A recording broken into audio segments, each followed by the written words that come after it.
Ассаламу алейкум, ардактуу достор, жалпыңыздардын жаңы күнүңүздөр менен, тактап айтканда Норуз майрамыңыздар менен. Кыргызстандагы кырдаалга байланыштуу быйыл бул майрам белгиленген жок.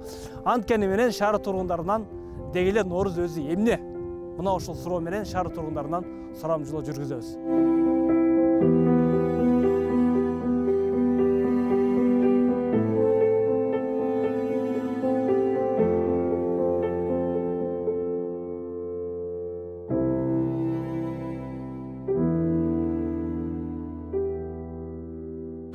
Жөнөкөй суроо болсун. Норуз деген эмне? Норуз деген майрам. Кандай майрам? Бул кыргыздардын. Эмнеден улам Норуз майрамы болуп? Ошо Билбейсиң да? Сенчи? Билбейм. Норузду билбейсиң да? Норуз билем, а так түшүндүрө албайм да. Апа кандайсыз? Майрамыңыз менен. Келиңиз 2 мүнөт убактыңызды алайын апа. Апа келсин да. Азыркы жаштарда өсүп келаткан жаңы муундарда апа Норуз деген не деген суроо жаралышы мүмкүн да? Норуз деген бул өзү эмне, бир кыскача айтып бересизчи? Кыскача саламатсыздарбы? Менин атым Гүлшакан. Норуз деген ата-бабаларыбыздан калган жаңы жыл. Кыргыздын жаңы жылы. Нар деген сөз, нар алуудан башталат деген сөз да. Түшүм тигебиз, Кудайым буйрса, эгин эгебиз. Ушул 21-ден баштап адамдын ошо даам татуу нерсеси башталган нерсе болот да.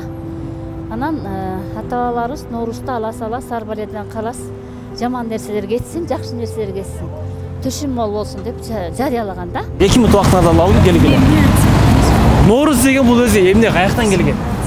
Ия. Билбейм, биз Норузду майрамдай алганбыз канча жылдан бери. Канча жылдан бери майрамдай калдыңыз?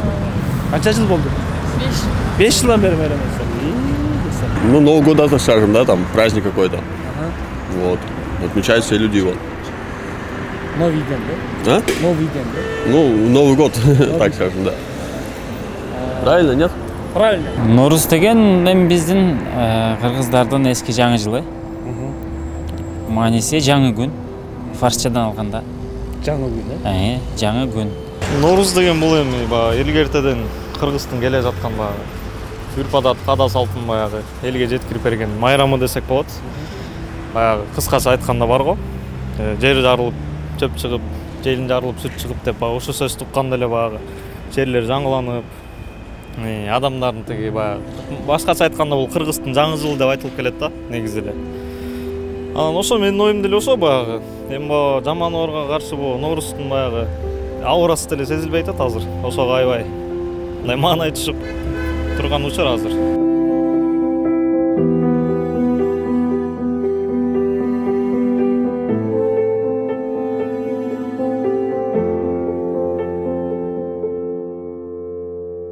Норуз деген негизи өзү фарсча сөз, жаңылык дегенди түшүнүлөт. Жаңы доор, жаңы заман. Ушу жаңы доор болсун, жаңы заман болсун. Бала кырсыктардын баары артта калсын. Жалаң жакшылыктар болсун ушул жылы. Норуз деген эмне? Норуз деген жаңы күн эми баягы кыргыздардын негизи эле түркөлөрдүн майрамы эмеспи? Наурыз ошол жаңы күн, жер айрылып, чөп чыгып, желин айрылып, сүт чыгып дегендей ошол. Кыргыздын жаңы жылы мындайча айтканда жаңы күн, жаңы жыл, жаз келди, бардыгы жаңыдан дегендей. Норуз деген бул илгертен келаткан кыргыздын мусулмандардын майрамы да. Ислам дининде Норуз майрамдалбай келет, бирок кыргызда улуттук салт болуп калган. Норузду ошо ата-бабаларыбыз кыргыз элинен калган када салт үрп-адаттарын колдонуп келишет, көргөзүп келишет. Анан Норузга байланыштырып сүмөлөк деп ошо чагылдырып кетишет да. Норуз ошо кыргыздардын майрамы, анан кыргыз айтып коет, Норуз биздин жаңы жылыбыз депчи. Башка календарда 31-декабрь жаңы жыл болсо, биз үчүн 21 март ошол Норуз деп саналуу да. Норуз деген бул майрам илгертеден бери келаткан. Норуздун келиши бул жаздын келиши, жанагы аба кандай десем, погода жакшы болот деген майрам да. Бул илгертеден бери эле кыргыздарыбыз тосуп келатат. Дагы сүмөлөк бышырып, чогуу майрамдачу күн деп ойлосок болот. Бирок азыр карантинге жараша, ошон үчүн элдин баары тең майрамдабай үйгө отурсун деп мындай сунуш берет элем да. Норуз кыргыз элинин жаңы жылы. Жер жаңырып, жаңы жыл келгенде мындай жерден чөп чыкты деп ушундай кылат го. Кыргыздардын жаңы жылы, мусулмандардын жаңы жылы да. туурабы? Норуз деген сөз байыркы фарс тилинин Наврузи деген сөзүнөн алынып, бизче которгондо нау жаңы, рузи күн деген маанини билдирет. Демек Норуз жаңы жыл же жаңы күн деп которулат. Бирок эл ичинде буга чейин Норуз жаздын майрамы деген түшүнүктөрдө жашап келген. Эл мурда календар жок мезгилде жаздын кандай болорун дал ушул күнү билип, бул күндөн баштап табияттын жаңылануусу башталат дешчү.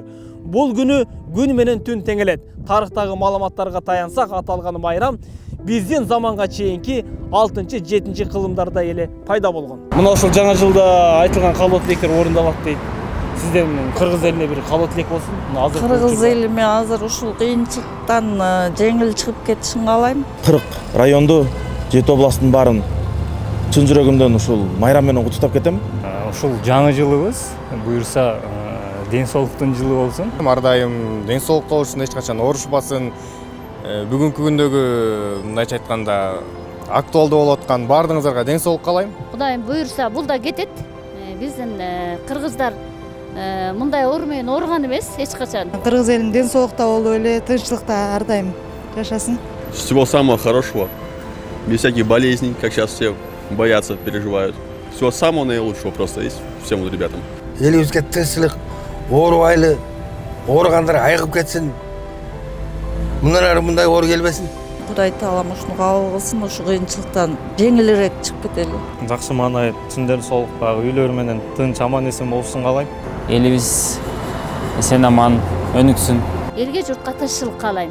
Алас, ар баледен калас. Желин жарылып, сүт чык, жер жарылып, чөп чык. Жаңы жыл жакшылыгын баштай берсин, эски жыл жакшылыгын таштай кетсин. Шириндик тарсын тилиңди, ортко тазар дилиңди. Алас, ар баледен калас. Норуздун ушул күнүндө арча түтүп, ар үйдө шаттык күлкү жаңырып, шаң жаңырсын көктөмдө. Мен сиздер менен коштошом. Кайрадан кийинки бирден жолукканча сак саламатта болуңуздар.